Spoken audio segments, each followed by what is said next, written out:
La Bourse de Paris marquait le pas lundi après-midi dans un marché à la fois soutenu par la baisse des taux des réserves obligatoires de la Banque centrale chinoise et freiné par la contraction surprise de l'inflation en zone euro, les prix à la consommation notamment qui chutent de 0,2% sur un an. Le CAC 40 fluctuait autour de l'équilibre dans l'après-midi, autour des 4316 points. Du côté des sociétés, on s'intéressait tout d'abord à Eurofins Scientific. Le groupe de bioanalyse a lundi annoncé une hausse de son bénéfice net 2015 de plus de 24% à 163,9 millions d'euros. Les revenus annuels d'Eurofins Scientific sont eux ressortis à 1,95 milliard d'euros, soit une hausse de 38%.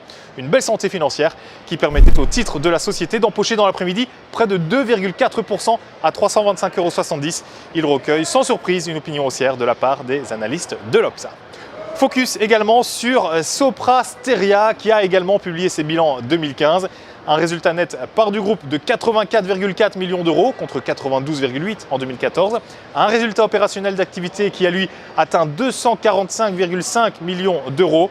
Et enfin un chiffre d'affaires qui s'élève à 3,58 milliards d'euros. La société de services informatiques reculait assez nettement malgré tout à la Bourse de Paris, un repli de 5,42% autour des 88 € et une opinion haussière, vous le découvrez, de la part des analystes de l'Opsa.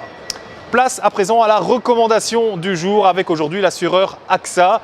Comme on peut le voir sur ce graphique, les moyennes mobiles à 20 et 50 séances restent négativement orientées tandis que le RSI continue d'évoluer sous sa ligne de signal. Ainsi, tant que les 21,60 € restent résistance, une nouvelle phase de repli est attendue en direction de 18,80 € et 18 €.